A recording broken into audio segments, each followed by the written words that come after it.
I was watching W5 this evening, and I think it was a repeat from earlier this week about like how nursing homes, retirement homes, are not always quite safe because say you have like a dementia patient, and they assault another patient or client, you can't charge a dementia patient um, because they don't know what they're doing and they have to live somewhere and you can't really supervise them all the time. The only way that you can keep the other residents safe is if you medicate them all the time or strap them down to their bed.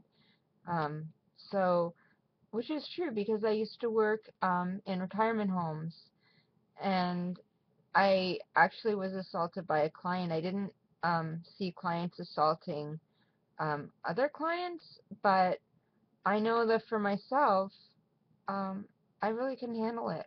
I couldn't handle some of the clients who had dementia and were violent. Um, I know that part of that is because what happened mostly to make me really sick and not be able to work was because I hadn't at that time dealt with my own sexual abuse, and I had a client who was sort of wanting to do something sexually, and I was trying to like say no, and he was angry and he was in a wheelchair, so I knew he couldn't attack me. But when you're working with these people, you have to, change them, and he had to be helped to the bathroom, and it's really hard. And that incident, and whatever, that was mainly, there were some other patients who were aggressive, but that when it became like a sexual kind of thing, that really, really scared me. And my whole past came up and bit me. And I remember I was like crying and crying and crying so hard for like 2 hours, and I couldn't leave. I couldn't leave for those 2 hours because they had to get a replacement. So I I mean, he had his bedroom and then he had a living room, so I just sat in the living room. I know that the staff from downstairs came up and the other healthcare aide, I was a healthcare aide as well, the other one came up and I'm thinking, oh my God, like they are short-staffed because you are naturally short-staffed in these homes.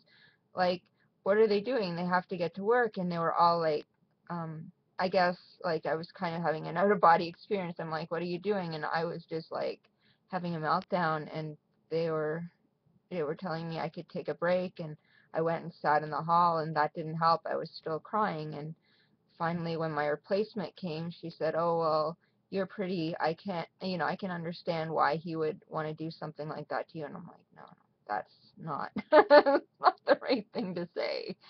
Um anyway, after that, I started um, doing drugs and alcohol to the point where I became an addict, alcoholic for the first time, and I was about 25 years old. Up until that point, I had stayed away from drugs altogether. I was in high school. My friends did drugs and stuff. And I would stand in the little druggy smoke line, and I didn't even smoke cigarettes, and I would just pass. I just wanted to be with my friends. And I was telling myself I didn't want to be hooked. I didn't want to be addicted. It's kind of like, did I know that I was going to be an addict one day? Am I psychic?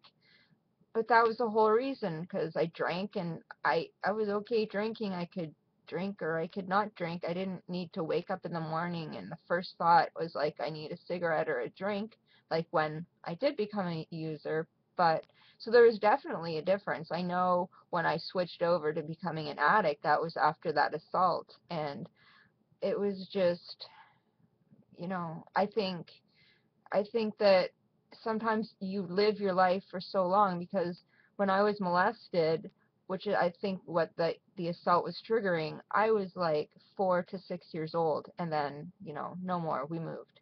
Um, it's so weird how you can like live your life and you don't like you're carrying around all this pain, but I had ways of just numbing out or laughing and stuff. Even when I'm with my therapist, I, I like she's trying to talk about something serious and is reminding me of some joke. So I'm like, oh my God, I'm thinking of this joke. And now I can catch myself and say, hey, I was just about to interrupt you and tell you a joke. And she's like, okay, but we're not going to do that. And we never get to talk about my joke, but we get to talk about all the pain. But I mean, sometimes, but I'm getting better at trying to focus. And I find like lately in the last few weeks with my therapist, we've been dealing with more of the stuff that's really bothering me, like digging it out. So, I mean, I'm still having days like today where I was so tired, like all I could do is rest and, thinking I think I'm crashing. I think I'm going into a depression, which is a possibility. Oops. But I think it's important for me to let it out and thinking in my head, why did I keep this in for so long? Um, why? But it's like no one else was talking about it. And then I saw W5, and yes, those clients sometimes are violent. Whereas I had a grandmother with dementia, and she was just in La La Land, really cute. And I had some clients like that too, so they're not all that way. I hope that I would never be violent if I had dementia. I really hope not.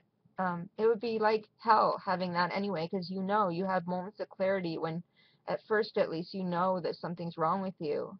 And I mean, I'm sad, but I mean, what can you do? And right now, all I have to do is remind myself, if you're feeling like shit, you have outlets. So I can talk here, I can talk to my people. It's all good. And I'm so, so glad.